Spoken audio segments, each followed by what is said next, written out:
Hello everyone, good evening everyone, welcome to the Unacademy. So वैसे आज Sunday है तो आज सुबह से कोई क्लास हुई नहीं थी ना, इसलिए लगा कि शाम को थोड़े से क्वेश्चंस की प्रैक्टिस कर लेंगे तो अच्छा रहेगा। ठीक है, चलिए कोई दिक्कत नहीं है। आज वैसे भी ज़्यादा बच्चे आने वाले नहीं है संडे की वजह से। सो अपन क्वेश्चन को शुरू करते हैं सीधा ही। ये आपका जो वेव्स का पार्ट 3 है ना, वो अपनी आज की क्लास में करने वाले हैं, और इसी वेव्स के पार्ट 4 और 5 को हम करेंगे मंडे और ट्यूसडे की क्लास में, मतलब कल और परसों की क्लास में दोपहर को 2 बजे। ठीक है, एक बार ये कंप्लीट हो जाता है फिर अपन शाम वाली क्लास में इलेक्ट्रिसिटी का चैप्टर कंप्लीट करेंगे। एंड मोर ओवर अपनी ये 2-3 दिन के बाद जब फिजिक्स कंप्लीट हो जाएगी तो एक क्लास लेके ना सारे के सारे फिजिक्स की ही न्यूमेरिकल्स वगैरह ना जो है ना वो डिस्कस करेंगे। ठीक है, अच्छा, जब तक जॉब नहीं लेते तो संडे मंडे कुछ भी नहीं है। Very nice. तो ऐसे ही बच्चे आए भी है ना क्लास में, वरना जिनको ये लग रहा है कि कोई बात नहीं जॉब, पीडीएफ आपको प्रोवाइड करा दी है मैंने। 70 क्वेश्चन तक की जो पीडीएफ है वो टेलीग्राम के चैनल पे ऑलरेडी प्रोवाइड करा दी गई है। आज मैं 30 और करा दे रही हूँ, तो ये 100 क्वेश्चन पूरे के पूरे आपके हो जाएंगे। और मंडे और ट्यूसडे की क्लास में 20-20 30-30 क्वेश्चन और कर लेंगे। ठीक है, तो वेव्स चैप्टर आपका कंप्लीट हो जाएगा। साथ ही इलेक्ट्रिसिटी का चैप्टर जो है वो भी हम कंप्लीट कर रहे हैं। 9 बजे वाली क्लास जो है वो स्टार्ट करते हैं एज सुन एज। कल एक इसका वीडियो कर देते हैं और शुरू कर लेते हैं। 9 बजे वाली क्लास कल से शुरू कर लेते हैं। ठीक है, इलेक्ट्रोमैग्नेटिज्म अभी दीक्षा अभी किया ही नहीं है एक्चुअली पूरा ना, इसलिए अभी इलेक्ट्रोमैग्नेटिज्म तो बिल्कुल नहीं किया। हीटिंग इफेक्ट करंट जो है वो इलेक्ट्रोमैग्नेटिज्म का हिस्सा नहीं है, मैं आपको कराऊंगी अलग से पूरा इलेक्ट्रोमैग्नेटिज्म। अभी ये इलेक्ट्रिसिटी की क्लास में बिना क्वेश्चंस के करेंगे, मतलब सीधा थ्योरी के साथ। ठीक है, बायो मैं कराऊंगी आपको, बायो मैं कराऊंगी। Okay Pintu, how is the जोश है? जितने बच्चे हैं उनमें तो जोश है ही। आज 9 बजे नहीं है, आज 9 बजे नहीं है। आज सिर्फ ये वाली क्लास है और उसके बाद अगली क्लास है। ठीक है, how to detect crack on a building. तो अल्ट्रावायलेट रेज जो है ना उनको अल्ट्रासोनिक वेव्स जो है ना उनको प्रोड्यूस किया जाता है। और अगर एक सिंगल पॉइंट भी होगा ना, सिंगल छेद भी होगा वहां पे, तो वो पता लग जाएगा। चलिए पहले क्वेश्चंस कर लेते हैं, फिर आप लोग के जो भी डाउट्स है ना कि कौन सा चैप्टर कब करना है, बायो और ये सारी, वो आप मुझसे एंड में पूछेगा। 8000 वाली जो है ना X rays, ultra violet rays और अल्ट्रासोनिक रेज से पता लगाया जाता है। एक्स रेज से बिल्डिंग का क्रैक कैसे पता लगा लेंगे, बिल्डिंग का कैसे पता लगा लेंगे। अल्ट्रासोनिक और अल्ट्रा वायलेट रेज जो है ना उनको बिल्डिंग में डाला जाता है, प्रोजेक्ट किया जाता है। जहां पे भी कहीं लगेगा कि होल है तो वहां पे वो वापिस आ जाता है। ऐसे पूरा कॉन्सेप्ट होता है। आज ही बोले नीरज सर, नहीं कोई बताए, कोई दिक्कत नहीं है। एक्सरे से नहीं, बिल्डिंग में अगर डिटेक्ट वगैरह करना होता है। ये तो बड़ा फेमस सा क्वेश्चन है। नीरज सर कुछ और कॉन्सेप्ट कॉन्सेप्ट में बोले होंगे, अदरवाइज ये तो बहुत ही फेमस एक लाइन है, मतलब दिस इज फेमस क्वेश्चन। और उसके अलावा भी काफी सारी चीजें हैं अल्ट्रासोनिक के लिए। चलिए कोई दिक्कत नहीं, इसको अपन डिटेल में वैसे तो कर ही चुके हैं। ये चैप्टर अल्ट्रासोनिक वेव्स याद रखिए। अल्ट्रासोनिक वेव से पता लगाया जाता है कि किसी भी दीवार में होल है या कैसे है ना, ये वाला। चलिए, अच्छा बहुत कॉन्फिडेंस से बताया, तो एक बार उन्हीं से पूछती हूँ मैं कितने कॉन्फिडेंस से क्यों बताए। चलिए कोई दिक्कत नहीं है। तो अभी तो नीरज सर से दिन में बात हुई थी, कोई दिक्कत नहीं है, शाम को मैं उनसे पूछ लेती हूँ भाई एक्सरे क्यों बता दिए हो। बाकी आप अल्ट्रासोनिक ही याद रखो, अल्ट्रासोनिक या अल्ट्रासाउंड वेव्स जो भी होगा वही आंसर होगा। एक्सरे जो है ना वो नहीं होगा। ठीक है, अल्ट्रासोनिक। चलिए ठीक है, अभी क्वेश्चंस कर लेते हैं। आप जो है ना कोई बात नहीं, कभी कभी हो जाता है कॉन्फिडेंस, कोई दिक्कत नहीं है। ऐसे तो कई बार हो जाती हैं चीजें ना, कोई प्रॉब्लम नहीं है। कुछ और कॉन्टेक्स्ट होगा या कुछ और बता रहे होंगे एज इन, चलिए कोई इशू नहीं है। चलो यहाँ पे ना 71 क्वेश्चन के साथ शुरू कर रहे हैं। तो एक बार जो बच्चे सिर्फ क्वेश्चन करने आए ना उनको क्वेश्चन करने देते हैं, बाकी किसी को कोई डाउट होगा तो एक बार आप मुझसे ना एंड में पूछिए। ठीक है, क्वेश्चन नंबर 1 आपकी स्क्रीन के ऊपर यहाँ पे पहला, an object covers the distance which is directly proportional to the square of the time। ठीक है, डिस्टेंस जो है वो अगर टाइम के डायरेक्टली स्क्वायर होता है या डायरेक्टली जो है ना टाइम के स्क्वायर में है, तो इसका मतलब एक्सेलरेशन जो है ना वो क्या हो गया। देखो ये एक ना पर्टिकुलर फॉर्मूला है जो 11th क्लास में कराया जाता है। अंकित आर्य, बिल्कुल देखो सिंपल सी चीज है। अगर किसी भी ऑब्जेक्ट के द्वारा जो दूरी तय की गई है ना, वो अगर टाइम के स्क्वायर के हमेशा बराबर होती है, इक्वल होती है, इक्वल टू टाइम, मतलब इक्वल क्या, directly proportional to the time square, तो एक्सेलरेशन ना, just remember it is always defined as the constant, right? When the distance is directly proportional to the time square, the acceleration remains constant, right? Ankit, Manish, बिल्कुल। Next देखो, an object with constant speed। अच्छा, ये वाला question थोड़ा सा यहाँ पे controversial है, लेकिन ये क्वेश्चन एग्जाम का है, इसलिए हम बात कर रहे हैं यहाँ पे इस क्वेश्चन की। तो इसको थोड़ा सा अपने लेवल पे आके इफ एंड बट वाले ऑप्शंस को यूज करके ना आंसर करिएगा, ठीक है? An object with constant speed, अगर कोई भी एक जो गाड़ी है ना, वो कांस्टेंट स्पीड के साथ चल रही है, ठीक है, सपोज 30 किलोमीटर पर आवर, तो उसमें उसकी एक्सेलरेशन इट इज मतलब त्वरण जो है ना वो नहीं है उसमें, it is not accelerated, might be accelerated, it is always accelerated and also has a constant velocity. पहली बात तो इसमें याद रखना कि जब भी हम एक कांस्टेंट स्पीड की बात कर रहे हैं ना, कांस्टेंट स्पीड में सबसे पहली चीज ये होगी कि हम यहाँ पे डायरेक्शन की जो है ना वो बात ही नहीं कर रहे हैं, we are talking about directional less things, right? जब भी डायरेक्शनल लेस थिंग की बात करते हैं तो हम वेलोसिटी वर्ड को इस्तेमाल नहीं करते हैं, हम स्पीड वर्ड को इस्तेमाल करते हैं। इन दिस क्वेश्चन दो तरीके के क्वेश्चन होते हैं, एक कांस्टेंट वेलोसिटी होती है और एक कांस्टेंट स्पीड होती है। इस क्वेश्चन में जब भी कांस्टेंट स्पीड दिया हो ना, आंसर हमेशा करना है that it is not accelerated. इसी क्वेश्चन में अगर वेलोसिटी दे दी जाए तब आपको यहाँ पे सी आंसर करना होता है, जो आप में से मैक्सिमम बच्चों ने की है, ठीक है? स्पीड जब भी दिया हो तो just right it is not accelerated या it is not being able to accelerated, ठीक है? अभिषेक, बिल्कुल करेक्ट आंसर यहाँ पे। Next, rate of change of momentum. अब यहाँ पे अगर मुझे rate of change of momentum लिखना पड़ेगा और मेरे साथ ऑप्शन में ना ये ही ऑप्शन दिए हुए हैं, तो अपन क्या लिखेंगे? तीन चीजें होती है ना, फोर्स होता है, मोमेंटम होता है और इम्पल्स करके हम लिखते हैं, ठीक है? Impulse. Rate of change of momentum क्या कहलाएगा? Velocity. Rate of change of momentum velocity क्यों कहलाएगा?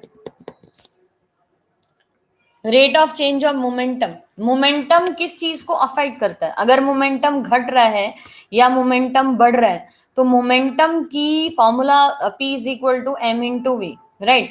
लेकिन rate of change of momentum, संवेग परिवर्तन की दर, ये संवेग परिवर्तन किसके समान होता है? तो फोर्स के समान नहीं होता। मोमेंटम जो है वो क्या करता है? मोमेंटम जो है ना, ये इम्पैक्ट ऑफ फोर्स जो है ना वो होता है, right? Impact of force. Change in velocity is equal to change in rate of change of velocity जो है ना वो मोमेंटम के बराबर होती है, लेकिन rate of change of momentum कभी भी वेलोसिटी के बराबर नहीं होता। इसमें किसी को कोई डाउट है ना तो मुझे बताओ, आप लोग एक बार ना चैट सॉल्व कर रहे हो। मैं यहाँ पे मेरी बात ध्यान से सुनना, दो बात ध्यान से सुनो। अगर इस क्वेश्चन में ये लिखा होता rate of change of velocity, right, rate of change of velocity, तब आंसर आप मोमेंटम लिखते, बराबर है। लेकिन जब आपको ये लिखा है rate of change of momentum और इम्पल्स इसमें ऑप्शन में है नहीं, इम्पल्स ऑप्शन में आएगा नहीं, तो इम्पल्स अगर ऑप्शन में है ही नहीं तो आपको आंसर ना फोर्स लिखना पड़ेगा डायरेक्टली, इसलिए क्योंकि मोमेंटम जो होता है ना, संवेग जो होता है ना, ये फोर्स को कम करता है, यानी कि इम्पैक्ट ऑफ फोर्स जो है ना उसको कम करता है, राइट? इस चीज को पूरा समझो, एक एग्जाम्पल के साथ समझ लेते हैं। वैसे वी हैव क्लियर्ड इट, लेकिन एक बार इसको एग्जाम्पल से समझो। देखो, अगर कोई भी पर्सन यहाँ पे खड़े होके ना क्रिकेट की एक बॉल है ना उसको कैच करने की कोशिश कर रहा है, ठीक है? अगर उसकी बॉल जब उसके पास आ रही है ना, तो उसने अगर अपना हाथ वहीं रखा है जहां पे था, तो उसके ऊपर उस बॉल का फोर्स जो है ना वो ज्यादा लगेगा, राइट? लेकिन अगर यहाँ पे अगर इसी चीज को अपन ये बोलें कि अगर उसने हाथ पीछे खींच लिया ना, तो उसने क्या कर दिया? टाइम इंक्रीज करा, तो फोर्स इम्पैक्ट ऑफ फोर्स जो है ना वो क्या हो जाएगा? वो हो जाएगा कम, ठीक है? फोर्स ऑफ इम्पैक्ट जो है वो कम हो जाएगा। Second Newton law of motion के हिसाब से the rate of change of momentum is directly proportional, या इट एक्चुअली डिक्रीजेज और इंक्रीजेज द फोर्स। मोमेंटम अगर आपने कम कर दिया तो फोर्स का इम्पैक्ट भी कम हो जाएगा, और मोमेंटम आप कम नहीं कर पाए तो फोर्स जो है वो भी ज्यादा ही रहने वाला है, राइट? जैसे वही वाला क्वेश्चन है ना, लॉन्ग जंप करने के लिए कोई बच्चा गया, यहां से वो भागा, राइट अगर वो एक जगह से खड़े होके ऐसे यहीं पे यहाँ पे रखा हुआ है, वो यहाँ से ऐसे कूद गया तो वो कूद पाएगा? नहीं कूद पाएगा। लेकिन अगर वो पीछे से भागेगा और फिर जंप लगाएगा तो शायद वो जंप लगा पाए। तो अगर उसने अपने मोमेंटम को चेंज कर लिया या मोमेंटम बढ़ा दिया ना अपना, तो वो फोर्स भी बढ़ा देगा, राइट। लेकिन अगर यहाँ पे से ही खड़े होके कूद गया ना, तो उसने अपना ना मोमेंटम चेंज किया, जिसकी वजह से फोर्स जो है ना वो नहीं चेंज हो पाएगा, राइट। हाँ, यही वाली चीजें हो जाती है rate of change of velocity, acceleration भी। लेकिन rate of change of velocity, probably velocity, rate of change of velocity जो है ना, ये यहाँ पे एक्सेलरेशन के लिए ही डिफाइन करा जाता है। इसीलिए इस क्वेश्चन में थोड़ी सी हमेशा कंफ्यूजन होती है। बट आप लोग याद रखिएगा, rate of change of momentum के लिए कभी वेलोसिटी आंसर नहीं करिएगा, ठीक है। Rate of change of momentum के लिए कभी वेलोसिटी आंसर नहीं करिएगा, फोर्स या इंपल्स, दो चीजें, इनमें तीन ही चीजों के क्वेश्चन आते हैं ना। आपको ये क्वेश्चन तीन तरीके से आता है, rate of change of velocity, acceleration, rate of change of momentum, impulse. अब इंपल्स है नहीं तो कोई बात नहीं, इंपल्स नहीं है तो हमने यहाँ पे वेलोसिटी करके मार्क कर दिया। So on that contrary, next question देखिए यहाँ पे। इस क्वेश्चन में दीक्षा तिवारी, बिल्कुल यहाँ पे Shrikant Shah, what is impulse equal to. अब आप आंसर कर सकते हो यहाँ पे, जैसे मैंने बोला उसके हिसाब से अब आंसर कर दो। अगर इंपल्स की पूछी जाए कि what is impulse equal to, या सीधा कहने का मतलब है इंपल्स ब्रिंग द चेंजेस, या what is impulse directly proportional to, ऐसा करके ना कभी भी, या चेंज इन मोमेंटम क्या कहलाता है। अब आप समझे, इस क्वेश्चन में पीछे वाले में ना आपको कहीं पे भी इंपल्स दिया ही नहीं है। अगर इस क्वेश्चन में इंपल्स दिया होता ना, आंसर इंपल्स ही होता।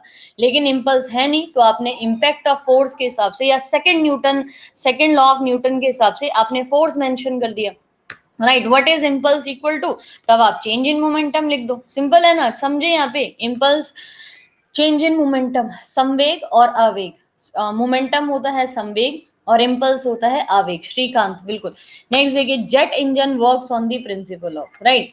जेट इंजन या जो भी आपके, ये कल भी अपन ने ऐसा क्वेश्चन किया था, the two body collides, collision से पहले और कोलिजन से बाद उनका एक ही एनर्जी रहता है। जॉनी, मनीष जयकर, शुभाजीत गोस्वामी, बिल्कुल यहाँ पे jet engine works on the principle of, तो कंजर्वेशन ऑफ लीनियर मोमेंटम, रेखीय संवेग, पता है ये। अच्छा, अगर इसमें न्यूटन का लॉ आपको अप्लाई करने को बोले तो कौन सा होगा, दैट इज जेट इंजन जो है वो कौन से न्यूटन के लॉ के हिसाब से काम करता है। तो आप इसके लिए फिर क्या बोलोगे भाई, न्यूटन के लॉ की अगर बात की जाए तो न्यूटन के लॉ के हिसाब से ये थर्ड लॉ ऑफ मोशन पे काम करता है, एक्शन एंड रिएक्शन। ये यहां से उस पर फोर्स लगेगा तो वो अपोजिट जाएगा, राइट, एक दूसरे के अपोजिट डायरेक्शन में ये मूव करेगा, तो लीनियर मोमेंटम करके इसको बोलेंगे, ठीक है। Which of the following is not a unit of speed, तीन चार तरीके से स्पीड को मेंशन किया जा सकता है, राइट। इसमें से कौन सी आपको ऐसा लग रहा है कि जो स्पीड है ना उसकी यूनिट कहीं से भी नहीं आएगी comparatively, metre per second, kilometre per hour, metre square per hour, या सेंटीमीटर पर सेकंड। सी और डी में आपको कंफ्यूजन है, क्यों? मीटर पर आवर का कोई कॉन्सेप्ट होता है आपके पास, किलोमीटर, और सबसे बड़ी बात ये देखो ना, किलोमीटर पर आवर आपको मेंशन किया ही है ना, किलोमीटर पर आवर में स्पीड को मेंशन किया जा सकता है, सेंटीमीटर पर सेकंड में भी किया जा सकता है, मीटर और सेंटीमीटर दोनों में रिप्रेजेंट कर देते हैं, ठीक है। Metre per square, metre square per hour की कोई भी वैल्यू यहाँ पे नहीं होती। दीक्षा, बिल्कुल correct answer. Next on your screen, red shift is an illustration of, red shift जब हम बोलते हैं कि भाई लाल लाइट की फ्रीक्वेंसी के हिसाब से, या उसके टेम्परेचर के एमिशन के हिसाब से, या लो टेम्परेचर एमिशन, तो या Doppler's effect, exactly red shift जो है ना वो होता क्या है, रेड शिफ्ट। अच्छा, रेड शिफ्ट बिल्कुल यहाँ पे नाम से पता लग रहा है, अननोन फिनोमिना तो बिल्कुल भी नहीं होगा। डोपलर इफेक्ट का साउंड और लाइट होता है, इससे रेड शिफ्ट का कोई भी मतलब नहीं है। Doppler effect is important for what, sound and light. Low temperature emission या हाई फ्रीक्वेंसी एब्जॉर्प्शन, दो चीजें आप समझ सकते हो। लेकिन यहाँ पे हम रेड की बात करते हैं, रेड कलर लीस्ट स्कैटर्ड होता है या लीस्ट डेविएट होता है, सबसे कम इसमें विचलन होता है। उस कॉन्सेप्ट में आप याद रखिए, हाई फ्रीक्वेंसी एब्जॉर्प्शन करके इसको बोला जाएगा, ठीक है।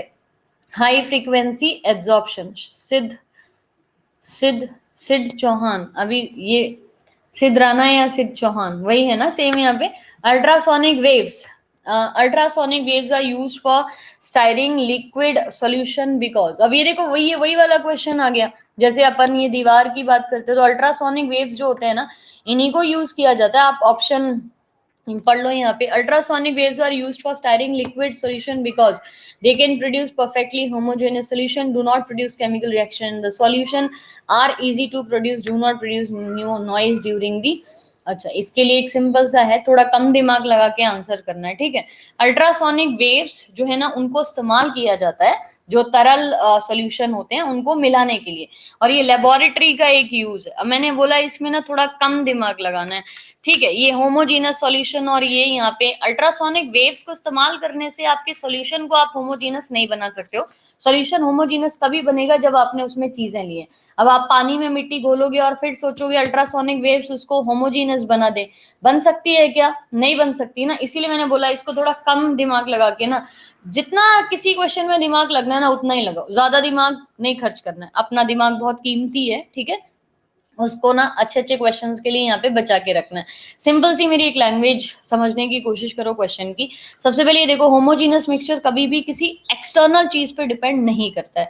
होमोजीनस मिक्सचर ना टेम्परेचर पे डिपेंड करता है ना किसी भी चीज पे। मतलब सिंपल सा सोचो ना, आप पानी के अंदर आप मिट्टी मिलाओगे, अगर आप उस टेम्परेचर को घटाओ बढ़ाओ या गर्म टेम्परेचर पे पानी में मिट्टी मिलाओ तो भी तो मिट्टी मिट्टी ही रहने वाली है ना, तो वो कंप्लीटली उसमें मिक्स हो जाएगी ना, ऐसे गाढ़ा हो जाएगा कि पानी गायब हो जाए, वो वाला भी चीज नहीं हो रहा है ना। तो सॉल्यूशंस जो भी होंगे सस्पेंशन या थोड़ा बहुत कॉलॉइड जो होते हैं ना उनके ऊपर टेम्परेचर का फर्क पड़ता है, लेकिन उससे उनकी प्रॉपर्टी चेंज नहीं होती। ये बात आप याद रखो कि किसी भी सॉल्यूशन को आप डिटेल में भी पढ़ोगे ये बात केमिस्ट्री में भी, तो भी आपको 12th 11 के हिसाब से किसी भी सॉल्यूशन को आप उसके टेम्परेचर के हिसाब से या एक्सटर्नल फैक्टर के हिसाब से आप उसका जो बेसिक नेचर है ना वो चेंज नहीं कर सकते हो। मैं इस एक को इसलिए एक्सप्लेन कर रही हूँ क्योंकि कई सारे बच्चे ए मेंशन किए ना। इसमें सिंपल समझो, यहाँ पे अल्ट्रासोनिक वेव्स को हम इसलिए इस्तेमाल करते हैं क्योंकि अल्ट्रासोनिक वेव्स लेबोरेटरी में इजिली जो है ना वो ऑब्टेन की जा सकती है, ठीक है। नॉइज का तो कोई कॉन्सेप्ट ही नहीं उठता है, वी डोंट केयर नॉइज हो भी रहे तो। Do not produce chemical reaction in a solution, तो फिर से जैसे मैंने बताया कि एक्सटर्नल चीजों से किसी भी सॉल्यूशन सस्पेंशन या कॉलॉइड पे बहुत ज्यादा फर्क नहीं पड़ता है, ठीक है। उत्पादन जो है वो अल्ट्रासोनिक वेव्स इजीली आ जाती हैं, इसीलिए तो हम क्रैक्स वगैरह के लिए भी इसमें इस्तेमाल करते हैं। Sound waves in air are sound, देखो एक चीज याद रखना कि जैसे अगर नीरज सर आपको एक्सरेज बताए हुए हैं तो यहाँ पे ना बहुत सारे ना ये कहते हैं ना अपवाद भी होते हैं, तो वो सब एक बार देखना पड़ेगा भाई, कुछ एक्सेप्शन हो कभी, वरना मेजोरिटी अल्ट्रासोनिक वेव्स ही यूज किए जाते हैं ना। Sound waves in air are dash, देखो अल्ट्रासाउंड, ये कभी भी हम यहाँ पे ना यूवी रेज की बात नहीं करते, ये भी कॉन्सेप्ट याद रखना। कभी ये पहला ही ऑप्शन अल्ट्रा वायलेट रेज आए तो आप अल्ट्रा वायलेट आंसर करके आ जाओ। यहाँ पे हम अल्ट्रासोनिक जो है ना उनकी बात करते हैं, ठीक है, अल्ट्रासोनिक वेव्स, ना कि ultraviolet waves. Ultraviolet waves sun से आने वाली, उनको तो हम बचाते हैं, उनको क्यों इस्तेमाल करेंगे, तो अल्ट्रासोनिक याद रखिएगा, ठीक है। अल्ट्रासाउंड या अल्ट्रासोनिक इस्तेमाल किया जाता है ना। तो साउंड वेव्स जो होती हैं एयर में जो ट्रेवल करती हैं उसको हम क्या बोलते हैं, लॉन्गिट्यूडनल बोलते हैं, ठीक है। लॉन्गिट्यूडनल जो है ना उनको बोला जाता है। श्रीकांत, बिल्कुल। Sound waves of the wavelength greater than the Audible, अब ये सारे हम आंसर थोड़ा कॉन्फिडेंसली देना है यहाँ पे और सोच के देना। Sound waves greater than that of audible sound are called as what, sound waves of wavelength greater than the audible sound, इनको क्या बोला जाता है? सिंपली अगर यहाँ पे डिफाइन करें हम, ग्रेटर लिखा हुआ है, ठीक है, ग्रेटर ऑडिबल साउंड से ज्यादा जो हमारी साउंड्स होती हैं उनको अपन क्या बोलते हैं, तो क्या लिखेंगे यहाँ पे, वेव्स की बात हो रही है, साउंड वेव्स की बात हो रही है, कहीं कोई दिक्कत नहीं है ना इस वाले क्वेश्चन में? मतलब इसमें जैसे क्या होता है, ये तो इजी है, अल्ट्रा ऑडिबल साउंड से पहले हम क्या लिखते हैं, अल्ट्रासोनिक वेव्स, फिर यहाँ पे इंफ्रासोनिक और ऐसे करके। और ये किस कॉन्टेक्स्ट में आपकी लिखी हुई है, साउंड वेव्स वेवलेंथ के हिसाब से लिखी हुई है, ठीक है। तो वेवलेंथ हमारी अल्ट्रासोनिक वेव्स की ज्यादा होती है, फिर इसकी कम होती है, फिर इंफ्रासोनिक की कम होती है। अगर आपसे पूछे एक्सेप्शनली वेरी ग्रेटर देन, उसमें चार्ट में ही कहीं नहीं आ रहा है, तो सोनिक वेव्स आंसर कर देते हैं, बट इस क्वेश्चन के लिए आपको वेवलेंथ। इंफ्रासोनिक किसने लिखा, क्यों लिखा, ये बताओ आप। यहाँ पे किसकी बात कर रहे हो, फिर से भूल गए क्या? वेवलेंथ की हम बात कर रहे हैं ना, वेवलेंथ की बात कर रहे हैं ना, तो वेवलेंथ आपकी greater than that of audible sound जब आपसे पूछा जाएगा तो आपको यहाँ पे अल्ट्रासोनिक लिखना पड़ेगा ना, फ्रीक्वेंसी और उसका दोनों का कॉन्सेप्ट थोड़ा सा समझ के आंसर करना पड़ेगा इस क्वेश्चन में। वेवलेंथ 10⁻⁻14 से 10⁻4 जो है ना वो जाती है ना। अच्छा, इस क्वेश्चन में किसी को डाउट है या मुझे ही डाउट है, ये बताओ। पीछे वाले क्वेश्चन में इसमें किसी को डाउट है या सिर्फ मुझे ही डाउट है?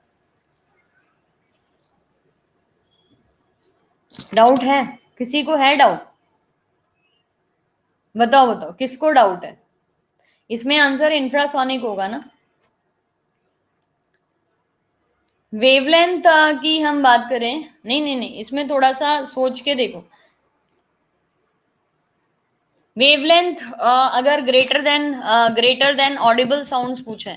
अच्छा, यहाँ पे हम साउंड्स की बात करें भाई, किस greater than that of audible sound, ये वाले क्वेश्चन में अल्ट्रासोनिक वेव्स लिखा हुआ है। इसमें इंफ्रासोनिक आंसर तब होता है ना, इसमें इंफ्रासोनिक आंसर तब होता जब हम बात कर रहे होते वो रेज की। ठीक है, रेज की यहाँ पे बात कर, अच्छा ठीक है चलिए, ये इसीलिए यहाँ पे ना गड़बड़ हो रहा था ना। देखो सुनो,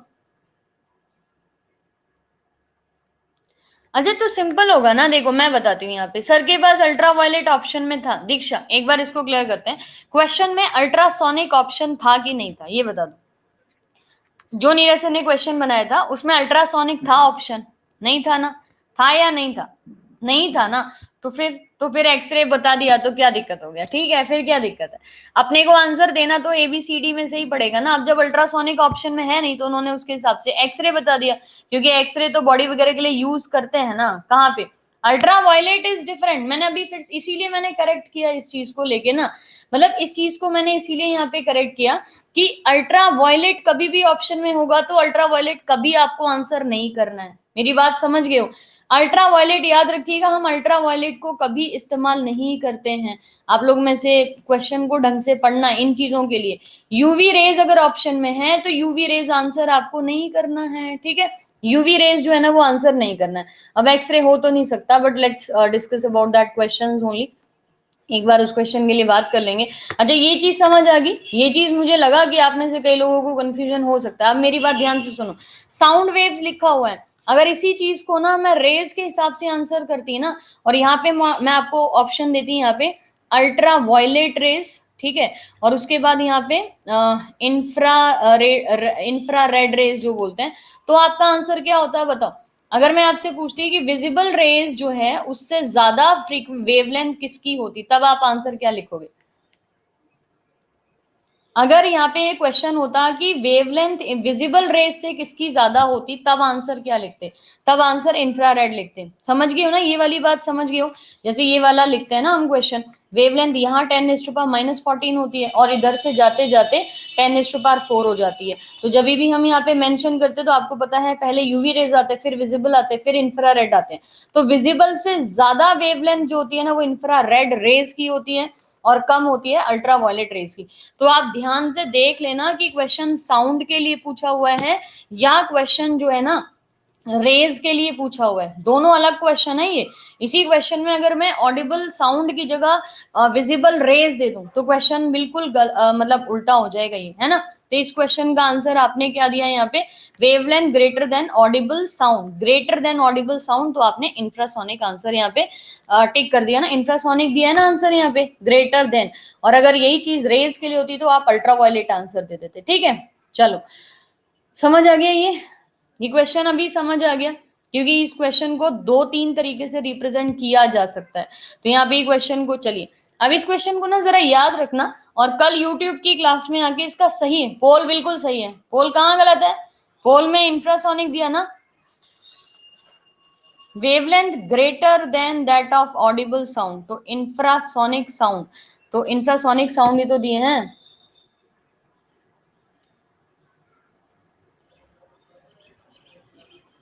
wavelength greater than that of audible sound, infrasonic नहीं दिया।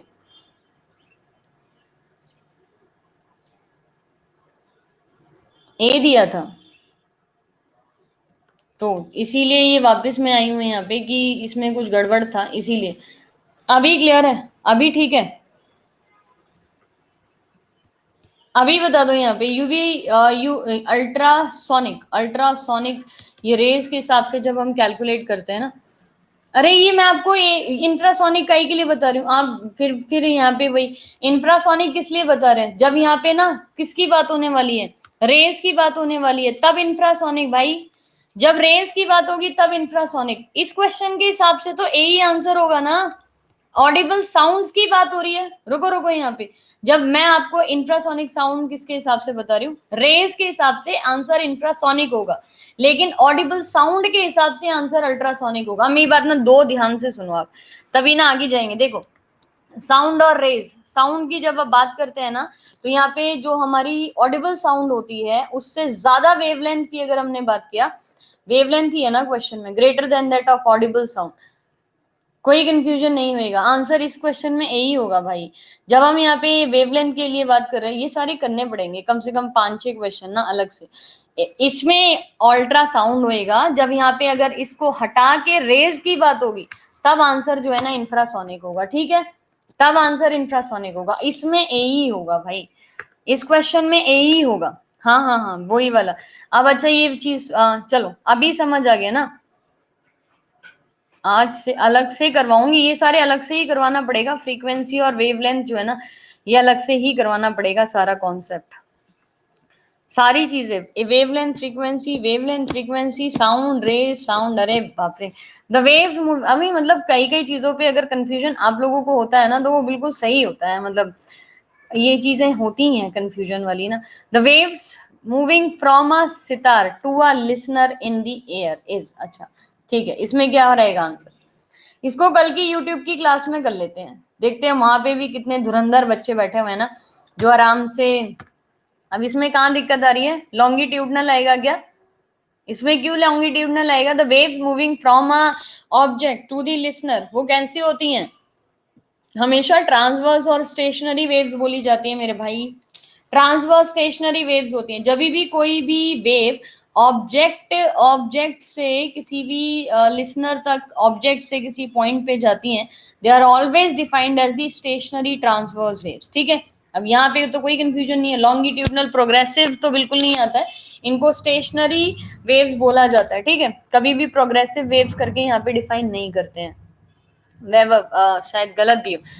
इफ यहाँ पे वेलोसिटी की हम अगर बात करें यहाँ पे, if the velocity of sound in moist air, ठीक है, वीएम करके हमने लिखा है, and velocity of sound in dense air, मतलब velocity of sound in dry air, तो हम एक बार मॉइस्ट एयर में जो ध्वनि की गति है उसको बात करें, और साउंड की अगर ड्राई एयर में वेलोसिटी जो है ना, ड्राई एयर की जो वेलोसिटी है वो बात करें, तो यहाँ पे कौन सा जो ए बी सी डी में से कौन सी चीज आपकी सही बैठेगी,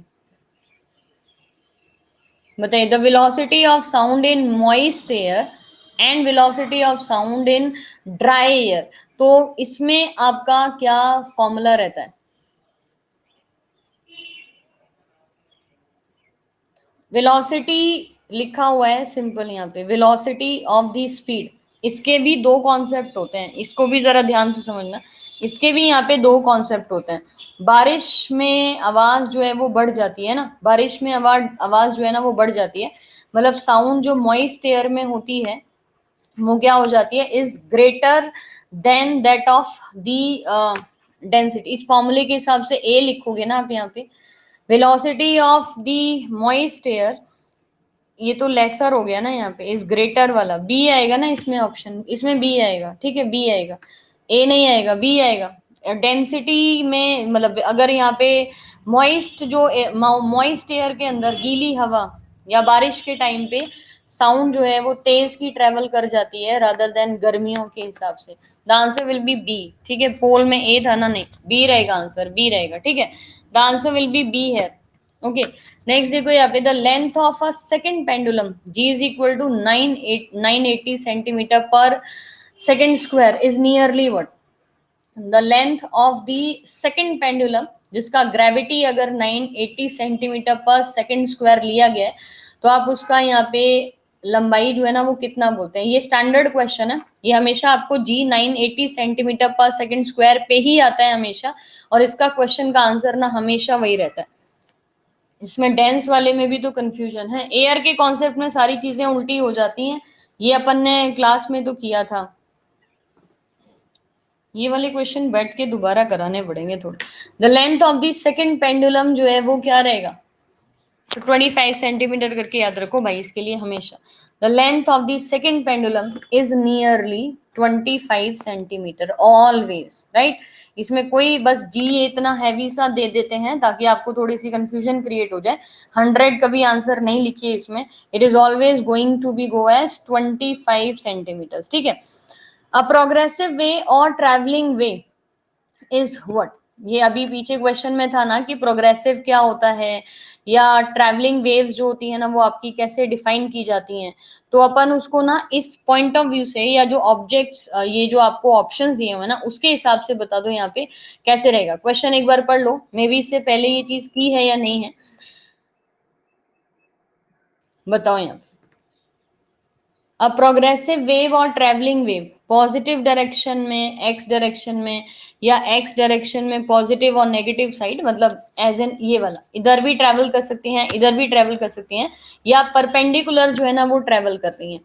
प्रोग्रेसिव वेव होती क्या है, आंसर दे दिया आप लोगों ने। अब मेरी बात ध्यान से सुनना, एक ऐसी वेव जो कंटिन्यूअसली किसी भी मीडियम में सेम डायरेक्शन में जाती है और कभी भी ना अपना एम्पलीट्यूड को चेंज नहीं करती है, ठीक है, उसको आप क्या बोलते हो, ट्रैवलिंग वेव या प्रोग्रेसिव वेव बोलते हो, राइट। इसमें से कोई भी ऑप्शन उसके यहाँ पे नहीं मेंशन किया हुआ है, so the answer will B D.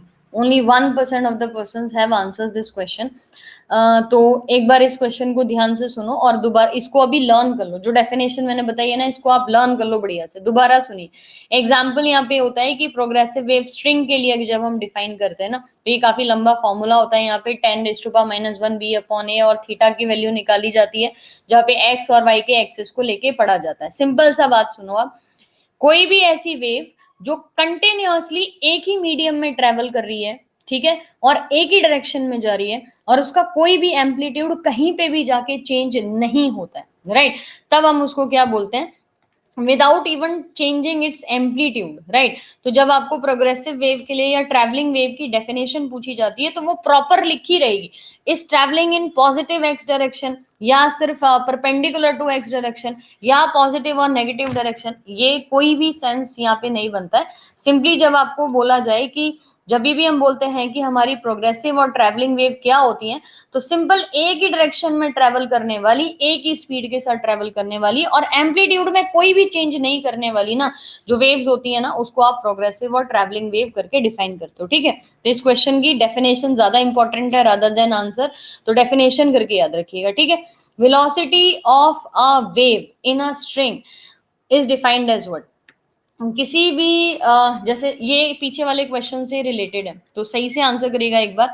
किसी भी वेलोसिटी, अगर हम धागे की बात कर रहे हैं, स्ट्रिंग की बात कर रहे हैं, तो उसकी वेलोसिटी जो वेव में या उसकी जो जो वेव बनती है ना उसकी वेलोसिटी आप कैसे डिफाइन कर सकते हो, mass per unit length, inversely proportional या proportional to the square root करके अपन ने डिफाइन किया, बताओ। Velocity of the wave in a progressive of a progressive waves, इनकी वेलोसिटी, जब मैंने बोला कि ये कांस्टेंट स्पीड के साथ यहाँ पे जा रही है ना, तो जब वो कांस्टेंट स्पीड के साथ जा रही है ना तो वो ना तो डायरेक्टली ना इनवर्सली ना स्क्वायर रूट किसी के भी इक्वल नहीं होगी। When it is travelling at the constant तो उसकी कांस्टेंट वेलोसिटी आएगी, जो यहाँ पे अपन किसके साथ लेंगे, मास के साथ ही लेंगे, विद रिस्पेक्ट टू टाइम लेंगे, राइट। सो यहाँ पे वापिस आपको none of the above answer करना था, यहाँ पे इस क्वेश्चन के लिए नन ऑफ दी अबव करके आंसर करिए, ठीक है। इस क्वेश्चन में दोनों क्वेश्चन अलग से। अच्छा, अगर हम बात करें यहाँ पे correct order of the wavelength यहाँ पे आपको दिया हुआ है, जिसमें से ये आर रेडियो वेव है, एम माइक्रोवेव है और विजिबल के लिए वी और अल्ट्रा वायलेट के लिए यू।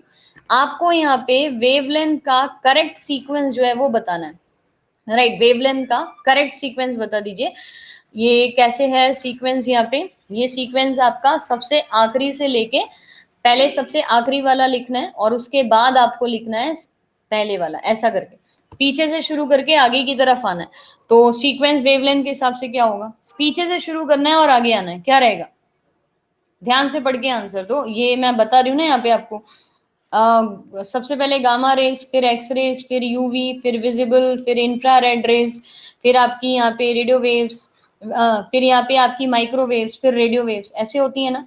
तो आप बताओ यहाँ पे सीक्वेंस के हिसाब से आंसर क्या होना चाहिए। अच्छा 25 25 25 अप्रोक्सीमेटली। सबसे पहले यहाँ पे पीछे से शुरू करने को बोला है। आर आएगा, फिर एम आएगा यहाँ पे, फिर आपका वी आएगा, और उसके बाद यूवी रेडिएशंस आएंगे। आर एम वी और यूवी रेडिएशंस, ठीक है। यूवी रेडिएशंस और नहीं, यूवी रेडिएशंस आपके पहले आएंगे ना, नहीं वी पहले आएगा, उसके बाद यूवी रेडिएशंस आएंगे, ठीक है।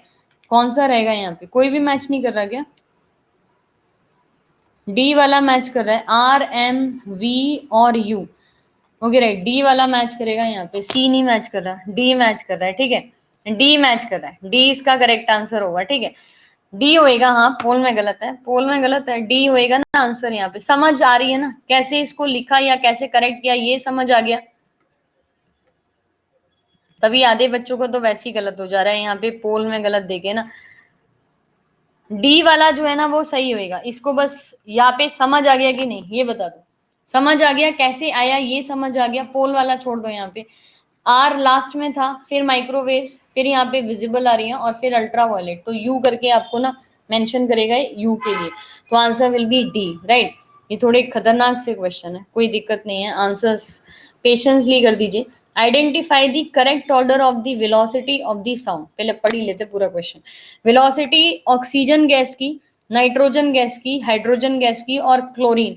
अच्छा ये आपको ना आंसर हमेशा डेंसिटी के हिसाब से देना है। साउंड में जब भी आपके पास अलग तरीके की गैसेस दी हो, या अलग तरीके से कुछ भी आपका मेंशन किया हो ना ऐसे करके, तो आप हमेशा इसमें ना डेंसिटी जो है ना उसको देख के आंसर करिए। और डेंसिटी के हिसाब से क्लियर पैटर्न जो है ना वो यहाँ पे नजर आ रहा है। तो जल्दी से बता दीजिए क्या रहेगा आंसर। डेंसिटी के हिसाब से आंसर करिए, और क्लियर पैटर्न है। अब इसमें जब क्वेश्चन आपको पूछा जाएगा ना, तो इन क्वेश्चंस में सारी चीजें ऐसे नहीं दी होंगी, बस कुछ भी आपको एक पैटर्न मेंशन होगा और उसके हिसाब से, मतलब इतना कॉम्प्लिकेटेड करके नहीं देंगे, थोड़ा इजी तरीके से देंगे। डेंसिटी के हिसाब से एक चीज हमेशा याद रखो, डेंसिटी के हिसाब से जितना डेंसिटी नाइट्रोजन का होता है ना, स्पीड के हिसाब से मैं बात कर रहा हूँ, और क्लोरीन में जो डेंसिटी होता है स्पीड का, वो सिमिलर होता है। ये चीज हमेशा याद रखना, ठीक है। नाइट्रोजन के अंदर और क्लोरीन के अंदर स्पीड जो एयर इसकी साउंड की जो होती है ना, दिस इज ऑलवेज इक्वल, है ना। तो यहाँ पे सबसे पहले तो नाइट्रोजन और क्लोरीन वाले ऑप्शन को चुनना, राइट। ऑक्सीजन में जो है उससे थोड़ी सी कम रहेगा यहाँ पे, और हाइड्रोजन के अंदर जो वेलोसिटी ऑफ स्पीड होती है वो सबसे कम कैलकुलेट की जाती है। तो यहाँ पे ना आंसर आपको डी करना है, ठीक है। इन an electromagnetic waves, in an electromagnetic waves, electric field और मैग्नेटिक फील्ड पैरेलल होती हैं, परपेंडिकुलर होती हैं, या परपेंडिकुलर टू दी डायरेक्शंस होती हैं। जिस भी डायरेक्शन में वो ट्रेवल कर रही है ना उसके हिसाब से आपको आंसर करना है। तो इलेक्ट्रोमैग्नेटिक फील्ड के अंदर आपका इसमें से कौन सा ऑप्शन ठीक है, पहले तो आप इसमें ये डिसाइड करो कि क्या आपके पास इस क्वेश्चन में एक से ज्यादा ऑप्शन ठीक हो सकते हैं। इसमें क्या रहेगा answer. In an electromagnetic waves the electric field and magnetic fields are parallel to each other, perpendicular to each other, और परपेंडिकुलर टू द डायरेक्शन।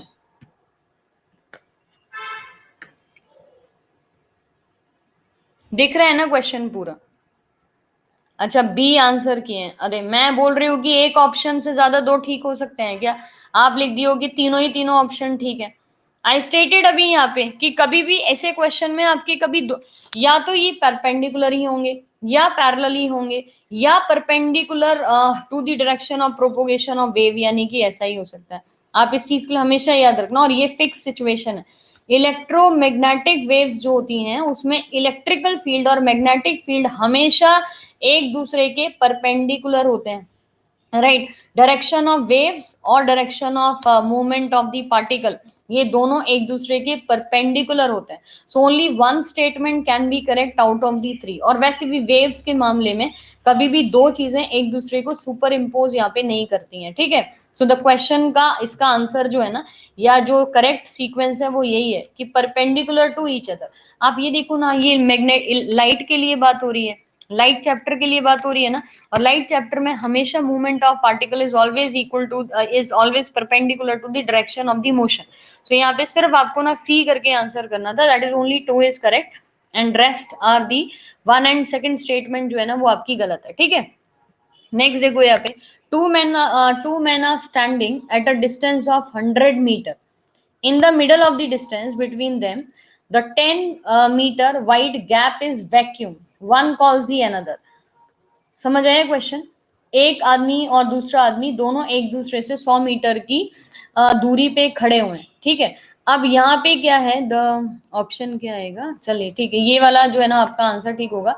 तो ये दोनों ना एक दूसरे से 100 मीटर की दूरी में खड़े हुए हैं, बीच में ना एक 10 मीटर का वैक्यूम क्रिएटेड हो रखा है, ठीक है। अब ये जो पर्सन यहाँ से आवाज लगा रहा है इसको, ये सुन पाएगा कभी? सुनेगा या थोड़ी देर में सुनेगा या कम सुनेगा, या ये पता ही नहीं लगाई जा सकती, ये बात बताओ। अब ये चीज ठीक है ना, इसमें कहीं पे गड़बड़ नहीं है। फिर देखो इस, ये तो कॉम्प्लिकेटेड भी नहीं है, इजी सा क्वेश्चन है। Second man will listen never, vacuum created है तो वो सुनेगा ही कैसे? इसमें क्या आपको बताना था, साउंड जो है ना वो वैक्यूम में ट्रेवल नहीं कर सकती, ठीक है। साउंड जो है वो वैक्यूम में ट्रेवल ही नहीं कर सकती, तो अगर ये आवाज लगाएगा भी यहाँ से खड़े होके तो वैक्यूम जो क्रिएट हुआ है ना उसकी वजह से साउंड यहीं की यहीं रुक जाएगी, कोई भी प्रोपोगेशन वेव्स का नहीं होगा। इसीलिए दूसरा पुरुष कभी भी उस पहले पुरुष की जो आवाज है ना उसको सुन ही नहीं पाएगा। अभिषेक बिल्कुल correct answer. Next, a person rings, चलो अब ये वाले अभी थोड़े से ना, ये वाले क्वेश्चन अभी छोड़ दो, एक बार जो न्यूमेरिकल्स वगैरह करते हैं ना फिर ही आपको समझ आएंगे, थोड़ा थ्योरेटिकल पार्ट्स कर लेते हैं। which one of the following is statement the which one of the following statement is correct, the velocity of sound does not depend upon, अच्छा इसमें सही बताना है, ठीक है, सही बताना है।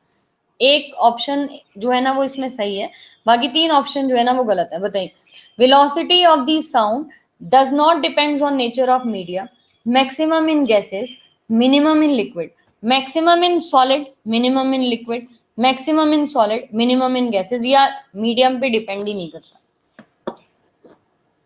अब ये सी वाले जो बच्चे हैं ना वो, आप डी ऑप्शन पढ़े हो, आप ऐसा पढ़ना शुरू करते हो, ए बी सी पढ़े, जहां पे आंसर आपको सही लग रहा है आपने टिक कर दिया। डी वाला ऑप्शन पढ़े हैं यहाँ पे? नहीं पढ़े हैं ना। क्या लिखा है, मैक्सिमम इन सॉलिड, जो सी में भी लिखा है करेक्ट है। मिनिमम इन लिक्विड्स या मिनिमम इन गैसेस, कहाँ पे होता है, मिनिमम इन गैसेस, ठीक है। डी जो है ना वो आपका करेक्ट आंसर रहेगा, डी जो है ना वो ठीक है, राइट। ओके डन, इसको यहीं पे रोक देते हैं, अपना आगे की क्लास में, कल वाली क्लास में करेंगे। ये जो वेव्स वाले क्वेश्चन है ना इसको दोपहर में 2 बजे किया करेंगे, ठीक है, दोपहर में 2 बजे। ये मैं कल यूट्यूब की क्लास में ही बता दूंगी, तो दोपहर में 2 बजे कर लेंगे इनको। थोड़े से ये जो कॉम्प्लिकेटेड से क्वेश्चन है, या अच्छा वेवलेंथ और ये फ्रीक्वेंसी वाला साउंड को लेके और रेज को लेके, तो कल यूट्यूब की क्लास में ना ये 4 चीजें जो है वो क्लियर कर लेते हैं। साउंड की वेवलेंथ, साउंड की फ्रीक्वेंसी, रेज की वेवलेंथ और रेज की फ्रीक्वेंसी, दोनों चीजों को समझ के यहाँ पे एक बार पूरा का पूरा ऑप्शन करके उसको ठीक करते हैं, ठीक है। चलिए अभी आज के लिए guys thank you so much, thank you so much. Sunday को 45-40 मिनट का टाइम निकाल के ये क्वेश्चंस किए हैं। ऑब्वियसली इससे एटलीस्ट ये पता लग गया कि अपने को वेवलेंथ और फ्रीक्वेंसी को पूरा रिवाइज करना है। So thank you so much, अभी के लिए बाय बाय।